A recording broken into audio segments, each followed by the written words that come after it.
Hey everyone, thanks for joining me today. I want to talk about something I think we all experience, probably more often than we'd like to admit. That feeling of being completely and utterly overwhelmed. It's that sensation where your to-do list is a mile long. The pressures are mounting from every direction, and you feel like you're sinking under the weight of it all. Your chest feels tight, your mind is racing, and you just don't know where to start or how you'll ever get through it. It's a lonely, stressful place to be. If that's you right now, or if you know that feeling well, I want you to just pause with me for a moment. Right here, right now. Let's take just 30 seconds together. Find a comfortable spot, close your eyes if you can, and just breathe. Inhale slowly, and exhale. Let your shoulders drop. Let the tension in your jaw release. Another deep breath in, and out. In this quiet moment, I want to share something with you, a truth that has been an anchor for me in my most turbulent times. Here it is. God is not surprised by your situation, not in the slightest. That overwhelming chaos that feels like a sudden storm to you, He saw it coming. The unexpected bill, the difficult conversation, the project that went off the rails, the health concern that popped up out of nowhere, none of it caught Him off guard. Isaiah 46:10 says, I make known the end from the beginning, from ancient times, what is still to come. Think about that. The God who created the universe, who knows every star by name, knows the end of your story from its very beginning. Your current struggle isn't a surprise plot twist to Him. It's a chapter He already knew was coming. And what does that mean for you and me? It means we can let go of the panic.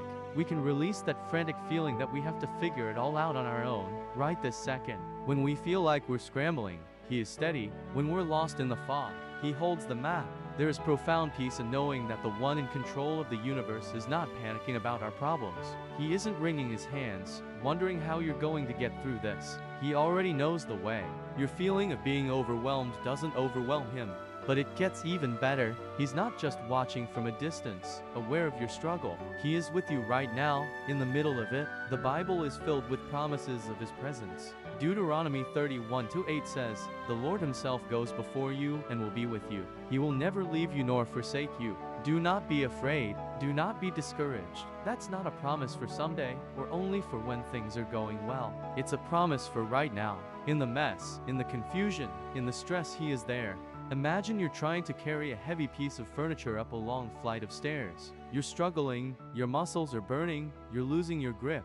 That feeling of being overwhelmed is the feeling that you're about to drop it. But then, a strong, capable friend comes alongside you, puts their hands under it, and says, I've got it with you. The weight doesn't necessarily disappear, but the burden is instantly shared. You're no longer carrying it alone. That is what God's presence does. He comes alongside us and says, I'm here, let me help you carry this.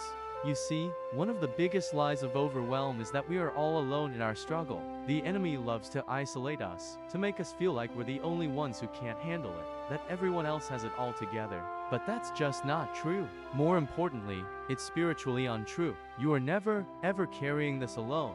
Psalm 55:22 invites us, Cast your cares on the Lord, and He will sustain you. He will never let the righteous be shaken. The invitation is to give it to Him, not just the big, dramatic problems, but the daily anxieties, the mental load, the things that keep you up at night. So what does this look like practically? When that wave of overwhelm starts to crash over you, what do you do? First, just like we did at the beginning, you breathe. Take a deliberate pause. Interrupt the spiral of panic with a simple, physical act of stillness. In that moment of quiet, consciously remind yourself of these truths. Say them out loud if you need to. God, you are not surprised by this. You are with me right now. I am not carrying this alone. Second, be specific. Instead of just saying, God, I'm so overwhelmed, try to name the burdens. God, I'm overwhelmed by this work deadline. I'm overwhelmed by this conflict with my friend. I'm overwhelmed by my child's struggles. Casting your cares on Him means actually handing them over, one by one. Picture yourself physically placing those worries into His hands. This act of naming and releasing is incredibly powerful. It takes the burden from being a giant, undefined cloud of stress and turns it into specific items that you can entrust to Him. Third, ask for the next step. You don't need to see the entire path out of the woods. You just need enough light for the next step. Pray a simple prayer. God, I don't know how to handle all of this, but what is the one thing you want me to do right now? Maybe it's sending that one email. Maybe it's making that phone call you've been dreading. Maybe it's just getting a glass of water or going for a 5-minute walk. Often, the answer isn't some grand, complex strategy. It's a small, manageable act of obedience that breaks the paralysis and gets you moving in the right direction, with Him leading the way.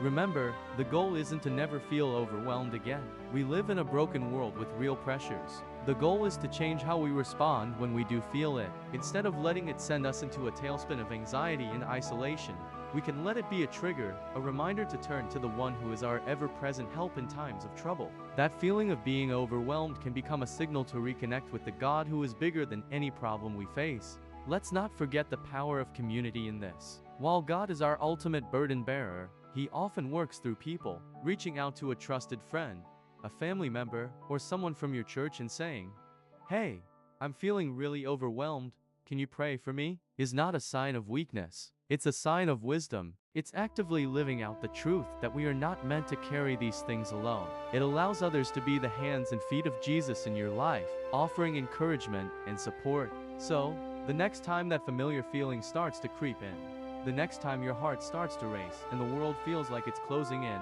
remember the simple, powerful sequence. Pause, breathe, and speak these truths over your soul. God is not surprised by this. He is with me in this. I do not have to carry this alone. Hand it over to Him, ask for the next step, and watch how He sustains you. He is faithful. He will not let you be shaken. Thanks so much for watching today. If this message resonated with you, I'd love it if you'd like this video and subscribe to the channel for more content like this. It really helps us reach more people who might need to hear a word of encouragement. Take care, and remember you're not alone.